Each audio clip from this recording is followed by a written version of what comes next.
Hello everyone, आज मैं आपके लिए एक्सप्लेन करूंगी एपोथियोसिस का एपिसोड नंबर 19। तो जैसा कि लास्ट एपिसोड में हमने देखा था कि लियो जिंग अपने दोस्तों के साथ वेस्टर्न रीजन में चला गया, जहां पर जाओडा के बेटे फेई लॉन्ग ने पहले ही ट्रैप बिछाया हुआ था, जिसमें वो लियो जिंग के दोस्तों को कैप्चर करके लियो जिंग को जान से मारने की कोशिश करता है। मगर लियो जिंग ने अपनी पावर्स के दम पर फेई लॉन्ग को खत्म कर दिया। जिसके बाद अजू ड्रैगन लियो जिंग को बताता है कि ब्लड ट्री क्लिफ में ड्रैगन राइजिंग प्लेटफॉर्म है, वहाँ पर उसे ट्रू ड्रैगन का ब्लड मिल सकता है। इसीलिए लियो जिंग और उसके साथ ही उस ड्रैगन प्लेटफॉर्म की तरफ रवाना हो जाते हैं।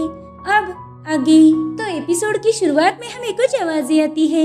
एक कल्टीवेटर लड़की ब्लड ट्री क्लिफ के लोगों से रहम की भीख मांग रही थी, मगर वो लोग उसकी एक नहीं सुनते और उसे एक ही झटके में खत्म कर देते हैं। और तभी अपने सभी हीरोज वहाँ पर पहुँच जाते हैं। ये लोग बड़ी ही तेजी से ड्रैगन राइजिंग प्लेटफॉर्म की तरफ जा रहे थे। लियो जिंग हमें बताता है कि जितने भी कल्टीवेटर्स यहाँ पर आए हैं, उन सभी को ब्लड ट्री क्लिफ वालों ने सैक्रिफाइस कर दिया ताकि वो ड्रैगन राइजिंग प्लेटफॉर्म को एक्टिवेट कर पाए। वाकई ब्लड ट्री क्लिफ वाले लोग बहुत ही ज्यादा बेरहम है। अब लियो जिंग यहाँ से वहाँ जंप लगाते हुए आगे बढ़ ही रहा था कि तभी अजूर ड्रैगन उससे बात करने लगता है। वो बताता है कि यहाँ पर जितने भी ब्लड ट्री क्लिफ के लोग हैं, उनकी कल्टीवेशन लेवल काफी ज्यादा लो है। उन्हें उस ड्रैगन प्लेटफॉर्म को कैसे एक्टिवेट करना है, इसकी रियल मेथड पता ही नहीं। उन्हें तो बस इतना पता है कि इंसानों का खून कैसे बहाया जाए। दरअसल ड्रैगन राइजिंग प्लेटफॉर्म का एक गार्ड है और ये लोग कल्टीवेटर्स को मार के उस गार्ड को प्लीज करते हैं। इन्हें लगता है कि शायद वो ड्रैगन गार्ड उनके लिए प्लेटफॉर्म ओपन कर देगा, लेकिन वहाँ के गेट को ओपन करने की मेथड कुछ और है। खैर, जब भी तुम ड्रैगन राइजिंग प्लेटफॉर्म के पास चले जाओ, मैं तुम्हारे लिए वो डोर ओपन कर दूंगा। जिस पर लियो जिंग भी एग्री था। अभी ये लोग आगे बढ़ ही रहे थे कि तभी टियानिया ओपी को कुछ महसूस होता है। वो कह रहा था कि यहाँ पर कोई है, इसलिए ये लोग जल्दी से छुप जाते हैं। दरअसल वहाँ पर ब्लड ट्री क्लिफ के लोग पहरा दे रहे थे। वो आपस में ही बात करते कि न जाने कितने ही दिनों से हम यहाँ पर पहरा दे रहे हैं और हमने न जाने कितने ही कल्टीवेटर्स को खत्म किया होगा, लेकिन अभी भी ये काफी नहीं। पता नहीं ब्लड सैक्रिफाइस सेरेमनी कब खत्म होगी। इस सेरेमनी के खत्म होते ही ड्रैगन राइजिंग प्लेटफॉर्म एक्टिवेट होगा। लियो जिंग और उसके दोस्त उनकी सारी बातें चुप कर सुन रहे थे और इधर एक गार्ड कह रहा था कि अभी अभी जिस ग्रुप को हमने मारा उसमें एक लड़की थी। यार, वो तो बहुत ज्यादा खूबसूरत थी। अगर मेरे हाथ में होता तो मैं उसे जिंदा छोड़ देता।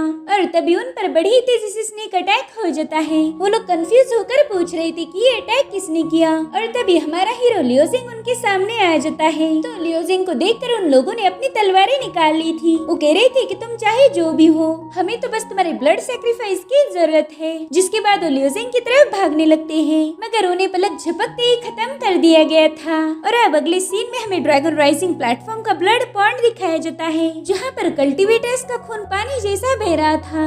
अब इतने खून को जमा करने के लिए न जाने कितने ही मार्शल कल्टीवेटर्स ने अपनी जान गंवा दी होगी। और वहाँ पर हम ब्लड ट्री क्लिफ के एल्डर को देखते हैं। ये बंदा कल्टीवेशन की डिवाइन फील की अर्ली स्टेज पर था। अब वो एक बंदे को सैक्रिफाइस करके अपनी मास्टर को ग्रीट करता है। वो कह रहा था, मास्टर, हमने पकड़े हुए सभी मार्शल आर्टिस्ट को सैक्रिफाइस कर दिया गया है। उन सभी का खून हमारे ब्लड पूल में जमा हो गया, मगर अफसोस इतना खून हमारे लिए काफी नहीं। हमें और मार्शल कल्टीवेटर्स की जरूरत है ताकि हम उन्हें सैक्रिफाइस कर पाए। और तभी हम ब्लड ट्री क्लिफ की पॉइजनस लेडी को देखते हैं। इसका नाम था मैडम समारा।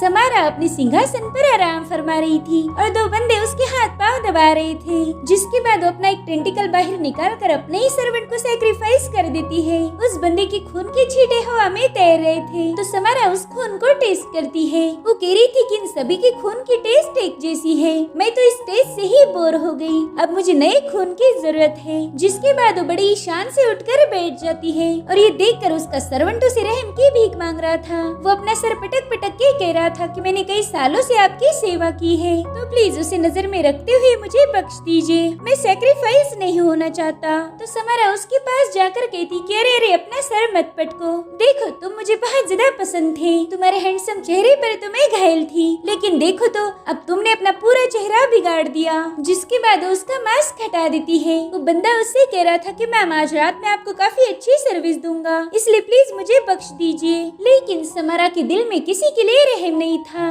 तो तुरंत ही अपने टेंटिकल की मदद से उस बंदे को खत्म कर देती है। उसने सीधे उस बंदे को सैक्रिफाइस पूल में पहुंचा दिया था। फिर वो खुश होते हुए कह रही थी कि वाकई उस बंदे को उम्मीद थी कि मैं उसे जिंदा छोड़ दूंगी, लेकिन उसके हाथ मायूसी लगी। जिसके बाद वो अपने बंदों से कह रही थी कि हमें और 2 सोल्स की जरूरत है, तो बताओ तुम में से कौन सेक्रीफाइस होना चाहेगा। तो ये सुनकर वो सभी लोग अपने घुटनों पर आ जाते हैं। वो कह रहे थे कि मैम प्लीज हमें बख्श दीजिए, लेकिन उन्हीं में 4 लोग थे जो समारा के सामने नील नहीं करते और ना ही वो अपनी जान की भीख मांग रहे थे। वेल ये लोग थे लियो जिंग, टियान याओपी, शेन फेंग और बिली होंग। ये चारों भेष बदल कर समारा के सर्वेंट बन गए थे। तो समारा उनकी तरफ जाने लगती है। वो कह रही थी कि तुम चारों की आंखों में मुझे जरा भी खौफ नजर नहीं आता और ऐसा यहाँ पर पहली बार हुआ है जो किसी ने मेरे सामने भीख नहीं मांगी। तो चलो आज मैं देखती हूँ कि तुम में से कौन मेरा पालतू कुत्ता बनेगा। अब इन चारों को टारगेट होते हुए देख कर बाकी के लोग वहाँ से भाग जाते हैं। इधर बिली होंग की फट गई थी। समारा ये देख लेती है कि वो बंदा उसके आंखों से आंखें नहीं मिला रहा, तो सीधा उसके करीब आ जाती है। वो कह रही थी वाह तुम्हारे बालों का कलर तो काफी अच्छा है, और अब उसकी बॉडी चेक करते हुए कह रही थी कि और तुम तो बहुत ज्यादा हैंडसम भी हो। अगर मैं तुम्हें सेक्रीफाइस के लिए यूज करूँ तो इसमें मेरा बहुत बड़ा नुकसान हो जाएगा। जिसके बाद उसकी कमर को अपनी तरफ खींच कर कहती कि लड़के तुम इतने दिन कहाँ पर थे, आज तक मैंने तुम्हें कैसे नहीं देखा। इधर बिली होंग की तो डर के मारे फटके 4 हो गई थी। उसे समझ नहीं आता कि उसने क्या जवाब देना चाहिए, तो सोच सोच के कहता है कि मुझे भूख लगी है। और ये सुन के तो समारा की हंसी छूट गई थी। वो कह रही थी मेरी जान बस रात तक का इंतजार करो, उसके बाद तुम्हें पेट भर के खाना खिलाया जाएगा और फिर तुम मेरी सेवा करोगे। जिसके बाद वो तो उसकी बाहों में झूम रही थी। वो कह रहा था कि अगर रात में आप मेरे साथ कुछ करना चाहती हो तो मुझे बिल्कुल भी भूख नहीं। मगर वो कहानी बिली होंग की सुनने वाली थी। उसके साथ फ्लर्ट करना कंटिन्यू रखती है कि तभी लियो जिंग उसे ग्रीट करते हुए कहता है कि मैम हम सेक्ट में नए हैं। ये सुनकर समारा का रोमांटिक मूड खराब हो जाता है। वो लियो जिंग का मास्क हटाते हुए कह रही थी कि तुम्हें बीच में बोलने के लिए किसने कहा था, लेकिन फिर वो लियो जिंग को देखती है और लियो जिंग को देखते ही उसने बिली होंग को छोड़ दिया था। अब वो बिली होंग को धक्का देकर सीधा लियो जिंग के पास चली जाती है। उसके चेहरे को गौर से देखते हुए कह रही थी कि तुम्हारी नाक का शेप तो काफी यूनिक है और तुम्हारा फेस भी मैजेस्टिक है। जिसके बाद वो लियो जिंग को पीछे से स्लैप करके कह रही थी कि तुम्हारी बॉडी भी काफी अच्छी है। तो लियो जिंग उससे कहता है कि मास्टर तारीफ के लिए शुक्रिया। इधर बिली होंग दिल में ही कह रहा था कि लियो जिंग तुमने एक बार फिर से मेरी जान बचाई, नहीं तो ये डायन मुझे खा ही लेती।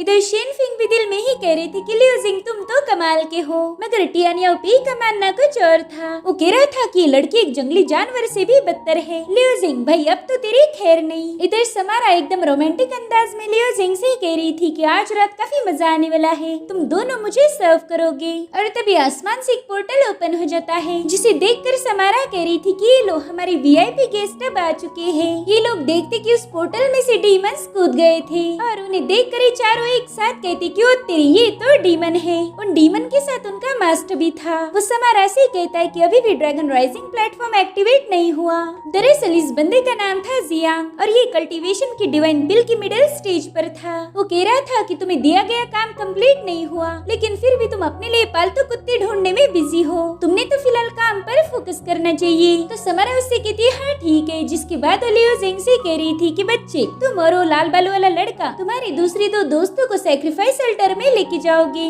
वहाँ पर तुम्हें इन लोगों को सैक्रिफाइस करना होगा और फिर ये काम पूरा होते ही हम रात में मजे करेंगे। जिस पर लियो जिंग कह रहा था हाँ मैम बिल्कुल। और अब समारा जियांग की तरफ जाने लगती है। वो कह रही थी यंग मास्टर जियांग फाइनली आप यहाँ पर आ ही गए। आपको पता है मैंने आपको बहुत ज्यादा याद किया, इतना याद किया कि मेरा दिमाग काम करना ही भूल गया था। जिसके बाद वो नखरे दिखाते हुए आगे बढ़ रही थी। इधर लियो जिंग सोच रहा था कि इस बंदे का नाम जियांग है और इसके साथ डीमंस है, साथ ही समारा इसे यंग मास्टर बुला रही है, यानी कि ये डीमन एम्पर जी फांग का बेटा है। इधर जियांग समारा से कह रहा था कि जल्दी से ड्रैगन राइजिंग प्लेटफॉर्म को एक्टिवेट करो, उसके एक्टिवेट होते ही मैं कल्टीवेशन के अपर लेवल पर पहुंच जाऊंगा, इससे मेरी पावर काफी हद तक इनहांस हो सकती है, लेकिन तुम्हारी लापरवाही की वजह से मुझे इस काम में देरी हो रही है। जिसके बाद वो सिंहासन पर बैठ गया था। वो कह रहा था कि जल्दी से अपना टास्क खत्म करो ताकि मैं मेरे फादर से कह कि तुम्हें अच्छा सा रिवॉर्ड दिलाऊंगा। तो समारा उससे कहती है कि ड्रैगन राइजिंग प्लेटफॉर्म को एक्टिवेट होने में थोड़ा सा वक्त लगेगा, वैसे मैंने मैंने सुना है कि आपके पास एक खतरनाक और पावरफुल ड्रैगन का ब्लड है। मुझे न जाने कब से उस ब्लड को पीने की ख्वाहिश थी। फिलहाल वो ब्लड तो आपके अंदर है, तो क्या मैं आपको किस कर सकती हूँ? मगर जियांग उस पर अटैक करते हुए कह रहा था कि मुझसे दूर रहने में ही तुम्हारी भलाई है। उसने समारा को अपने मैजिकल पावर से जकड़ लिया था। वो कह रही थी, यंग मास्टर जियांग, आप तो एक नंबर के जालिम हो। मुझे तो आपके इस दर्द में भी मजा आ रहा है। तो जियांग तुरंत ही उसे जमीन पर पटक देता है और इसकी उम्मीद समारा को बिल्कुल नहीं थी। अब जियांग उसे गुस्से में कह रहा था कि फालतू बातें बंद करके अपने काम पे फोकस करो। तो समारा हंसते हुए कह रही थी कि यंग मास्टर, आप तो बिल्कुल भी मजे की नहीं हो। आपको इन चीजों में जरा भी दिलचस्पी नहीं। जिसके बाद वो अपने टेंटिकल्स को एक्टिवेट करके ढेर सारे सर्वेंट्स को क्रश कर देती है। जिसके बाद वो लियो जिंग से कह रही थी कि मैं तुम में से 2 लोगों को जिंदा ही सेक्रीफाइस करूंगी ताकि हमारा ड्रैगन राइजिंग प्लेटफॉर्म ओपन हो जाए। लेकिन अगर तुमने इस काम में डिले किया तो फिर मुझसे बुरा कोई नहीं होगा। जिस पर लियो जिंग कह रहा था कि माँ फिक्र मत करो, मैं इन दोनों को जल्दी से सेक्रीफाइस अल्टर में लेके जाता हूँ। जिस पर वो कहती, हाँ ठीक है, फिर काम पे लग जाओ। इधर लियो जिंग अपने दोस्तों से कह रहा था कि भाई लोग, ड्रैगन राइजिंग प्लेटफॉर्म के पास जाने का यही अच्छा मौका है। जिसके बाद वो बेली होंग से कहता है कि अब हमें इन दोनों को अल्टर तक ले जाने का नाटक करना होगा। तो बेली होंग तुरंत ही अपने एक्टिंग स्किल दिखाते हुए टियानियोपी को लात मार के पकड़ लेता है। वो कह रहा था, चलो अब तुम्हें खुद को कुर्बान करना होगा। अब टियानियोपी भी नाटक करने में माहिर था, इसलिए वो रोने लगता है। वो रोते हुए कह रहा था कि मैम प्लीज ऐसा मत कीजिए, बिल्कुल भी मरना नहीं चाहता। अगर आप चाहो तो मैं आपका पालतू कुत्ता बनने के लिए भी तैयार हूँ। प्लीज मैम मुझे बख्श दीजिए। जिसके बाद बेली होंग उसे टाई करके वहाँ से जबरदस्ती ले जाने लगता है। और अब एक्टिंग करने की बारी शेनफिंग और लियो जिंग की थी। लियो जिंग तुरंत ही जाकर शेनफिंग के हाथ बांध रहा था, मगर सीनियर शेनफिंग कोई एक्टिंग नहीं करते, वो तो अपने ही टशन में थे। तो लियो जिंग उन्हें धीरे से कहता है कि सीनियर प्लीज थोड़ा सा डरने का नाटक कीजिए, आपको समारा से रहम की भीख मांगनी होगी। मगर सीनियर शेनफिंग कभी किसी के सामने नहीं झुके, तो इस औरत के आगे क्या ही सरेंडर करेंगे। और उनका एटीट्यूड देखकर समारा को उन पर शक हो जाता है। उसने तुरंत ही अपने टेंटिकल वाले फॉर्मेशन को एक्टिवेट कर दिया। इधर बेली होंग सीनियर शेनफिंग से कहता है कि प्लीज थोड़ा सा नाटक कीजिए, वरना वो औरत हम चारों को पहचान लेगी। इधर समारा कहती कि इन लोगों में कुछ न कुछ गड़बड़ी है। तो शेनफिंग ना चाहते हुए भी कहती कि प्लीज मुझे बख्श दीजिए, लेकिन उनकी आवाज जबरदस्ती बुलवाई गई थी, उसमें जरा सा भी डर नहीं था। जिस वजह से समारा तुरंत ही उन पर अपने टेंटिकल से अटैक कर देती है, मगर ये लोग समय रहते उससे बच गए थे। लियो जिंग कहता है कि अरे बाप रे, इसको तो पता चल गया। जिसके बाद वो अपनी पावर्स को एक्टिवेट करके समारा के अटैक को डिस्ट्रॉय कर देता है, जिससे वहाँ पर बहुत बड़ा ब्लास्ट हो गया था और अब ये लोग भी अपने असली फॉर्म में आ जाते हैं। लियो जिंग अपने दोस्तों से कह रहा था कि जल्दी से हमें ड्रैगन राइजिंग प्लेटफॉर्म तक पहुँचना होगा, इसलिए ये लोग वहाँ से भागना शुरू कर देते हैं। इधर बेली होंग सीनियर शेनफिंग से कह रहा था कि आप ऐसी कैसी मदद मांगते हो, आपकी मदद की गुहार में जरा सा भी दर्द नहीं था। जिस पर शेनफिंग कह रहे थे कि तुम्हें लोगों ने तो मुझे गुहार लगाने के लिए बोला था, और वो भी जबरदस्ती। वहीं पर समारा कह रही थी कि अच्छा तो ये है क्लाउड हॉल के कीड़े, लेकिन ये मेरे राज्य में क्या कर रहे हैं। खैर ये आ ही गए हैं तो वापिस नहीं जाएंगे। जिसके बाद वो अपने चमचों से कहती कि जाके उन्हें पकड़ के लाओ। तो सभी सिपाही तुरंत इनका पीछा करना शुरू कर देते हैं। इधर टियानियोपी कह रहा था कि तुम इन लोगों को मुझ पे छोड़ दो, इनका क्या करना है वो मैं देख लूंगा। जिसके बाद 1000 लीफ पाम को एक्टिवेट कर देता है। उसके ऐसा करते ही आसमान में एक टोर्नेडो क्रिएट हो गया था और फिर उसमें से एक जायंट हैंड बाहर आ जाता है। उसने आते ही उन लोगों को क्रश कर दिया। अरे इतना ही नहीं, वो पहाड़ भी क्रश हो गया था और इसी का फायदा उठाते हुए ये चारों भी उस पहाड़ से जंप लगा देते हैं। इधर जियांग समारा से कह रहा था कि तुम तो स्पिरिट इल्यूमिनेशन स्टेज के बंदों से भी निपट नहीं सकती, मुझे तो अब तुम्हारी काबिलियत पर भी शक हो रहा है। जिस पर समारा जवाब देती है कि मैं तो बस उन्हें तड़पा रही हूँ, उन्हें स्ट्रगल करता हुआ देखकर मुझे बहुत मजा आ रहा है। मेरे ख्याल से आपने भी इस तमाशे को एंजॉय करना चाहिए। जब इन चारों की उम्मीदें टूटकर बिखर जाएंगी तब इनका खून टेस्ट करने लायक होगा, वो ब्लड बहुत ही ज्यादा डिलीशियस बन जाएगा। मेरे तो अभी से मुंह में पानी आ रहा है। जिस पर जियांग कह रहा था कि इन चारों को तुम संभालो, अगर सिचुएशन आउट ऑफ कंट्रोल हो जाए तो मेरे पास रोते हुए मत आना, मैं तुम्हारी कोई मदद नहीं करूँगा। इधर ही चारों लोग बड़ी ही तेजी से ड्रैगन राइजिंग प्लेटफॉर्म की तरफ जा रहे थे। वहाँ पर ब्लड ट्री क्लिफ का एल्डर था। वो कह रहा था कि तुम क्लाउड हॉल के कीड़ों को यहाँ आने की इजाजत किसने दी, तुम्हारी वजह से हमारी ब्लड ट्री क्लिफ का माहौल खराब हो गया। रुको अभी मैं मैं तुम्हें इसकी सजा देता हूँ।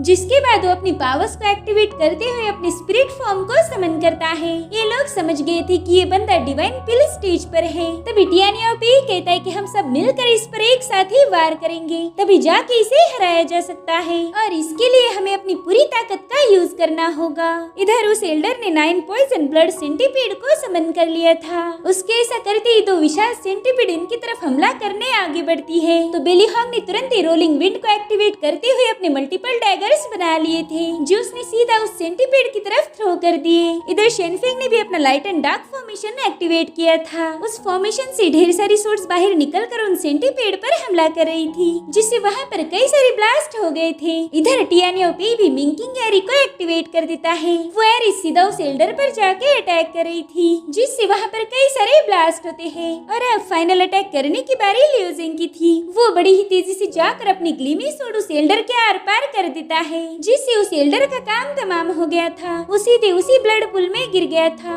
जहाँ पर वो दूसरों को सैक्रिफाइस किया करता था। इधर समारा कह रही थी कि ऐसा लगता है कि ये चारों बंदे बहुत ज्यादा स्मार्ट हैं और ये अच्छे खासे पावरफुल भी है। अब तो मुझे इन्हें खाने में और ज्यादा मजा आएगा। जिसके बाद वो बड़ी ही तेजी से इनका पीछा करना शुरू कर देती है। इधर बेली हॉन्ग कह रहा था कि बंदी तो कल्टीवेशन में हमसे बहुत ज्यादा आगे है, इसका मुकाबला हम कतई नहीं कर सकते।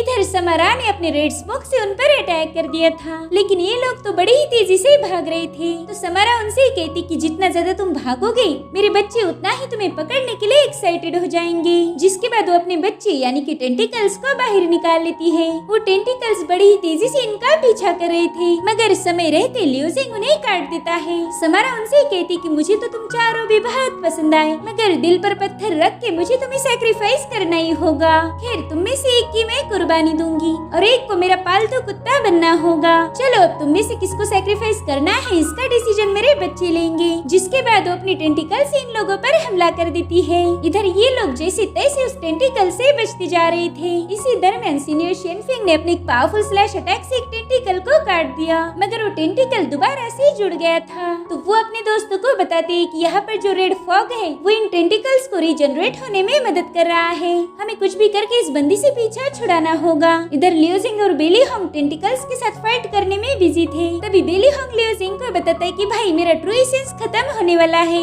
अब मैं ज्यादा देर तक इनका मुकाबला नहीं कर सकता। और तब तक टेंटिकल ने उसे जकड़ लिया था। इधर समारा कह रही थी कि मुझे ना चाहते हुए भी इस लाल बालों वाले लड़के को सैक्रिफाइस करना होगा, क्योंकि मेरे बच्चों ने इसे ही चुना है। अब वो टेंटिकल्स बेली हॉन्ग को सैक्रिफाइस करने ही वाले थे। तो लियो जिंग उससे कहता है कि डरो मत, मैं तुम्हें बचा लूंगा, मगर बेली हॉन्ग उन सभी को वहाँ से जाने के लिए बता रहा था। इधर लियो जिंग अपने दोस्तों से कहता है कि तुम लोग मुझे बैकअप देना, मैं अभी जाकर बेली हॉन्ग को बचाता हूँ। इधर लियो जिंग भागते हुए बेली हॉन्ग की तरफ आगे बढ़ता है और उसे देखकर समारा बहुत ज्यादा एक्साइटेड हो गई थी। वो कह रही थी देखो अब वो जल्दी मेरे आगोश में आ जाएगा, जाकर उसे जल्दी से मेरे पास लेकर आओ। तो उसके टेंटिकल्स तुरंत ही लियो जिंग की तरफ आगे बढ़ते हैं। इधर बेली हॉन्ग लियो जिंग को चिल्लाकर बता रहा था कि तुम मेरे पास मत आना, तुम लोग यहाँ से भाग जाओ। बेली हॉन्ग ने लियो जिंग का नाम लिया था और वही नाम जियांग को सुनाई देता है। वो कहता है लियो जिंग ये तो वही बंदा है जिसने मेरे फादर के क्लोन को डैमेज किया था। इस बंदे की तलाश मैं कब से कर रहा था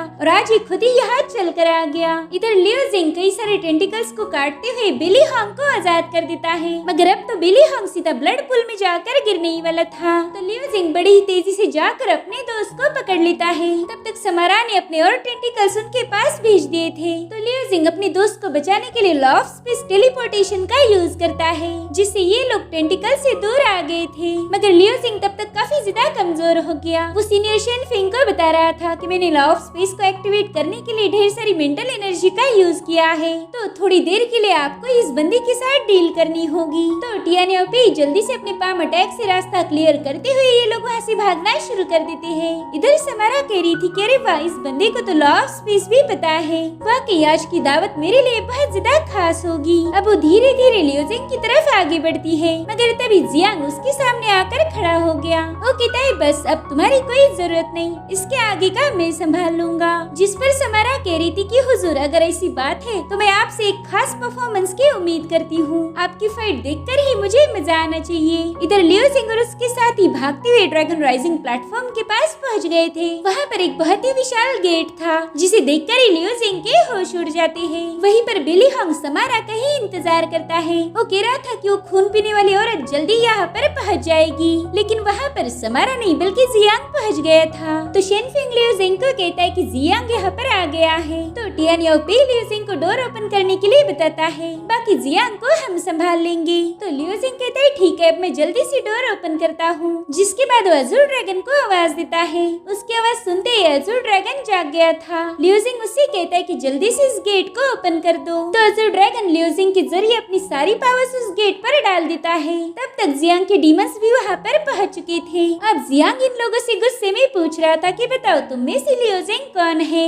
तो टियान याओपी कहता है मैं हूँ लियो जिंग, लेकिन तभी बिली हॉन्ग भी कह रहा था कि ना मैं हूँ लियो जिंग। तब तक शेनफिंग भी आगे आ गए थे। वो कहते मैं भी लियो जिंग हूँ। अब इन सभी के जवाब सुनकर जियांग कह रहा था अच्छा तो तुम सभी लियो जिंग हो, फिर तो मुझे तुम सभी को खत्म करना होगा। जिसके बाद वो अपने खतरनाक डिमोनिक वेपन को समन करके इन लोगों पर पावरफुल स्लैश अटैक कर देता है, जिसे रोकने के लिए टियान याओपी ने अपने गोल्डन बैरियर यानी कि गोल्डन बेल को समन कर लिया था। जियांग का स्लैश अटैक उस बेल को टकरा रहा था, उसे काटने की कोशिश करता है, जिससे वहाँ की पूरी जमीन शेक हो रही थी। इधर टियान याओपी अपनी पूरी ताकत लगाकर उस बेल को संभाल रहा था, मगर उसकी power Jiang K slash attack के सामने फीकी पड़ गई थी। तो सीनियर शेनफिंग और बिली हॉन्ग तुरंत ही उसे सपोर्ट करते हैं। इधर लियो जिंग अज़ूर ड्रैगन से कह रहा था कि जल्दी से डोर को ओपन करो, मेरे दोस्तों को मेरी जरूरत है। इधर जियांग ने फाइनली उस गोल्डन बेल को डिस्ट्रॉय कर दिया था, जिसके बाद वो अपने डीमंस को इन लोगों पर हमला करने भेज देता है। तो सीनियर शेनफिंग जल्दी से अपने थंडर डाओ बीस्ट को समन कर लेते हैं। उनके ऐसा करते ही वहाँ पर बहुत ही खतरनाक थंडर बीस्ट पहुँच चुका था। वो इन डीमंस को डिवोर करने के लिए रेडी था। अब शेनफिंग इशारा कर देते हैं तो उस थंडर बीस्ट ने तुरंत ही जाकर उन डीमंस को डिस्ट्रॉय कर दिया था।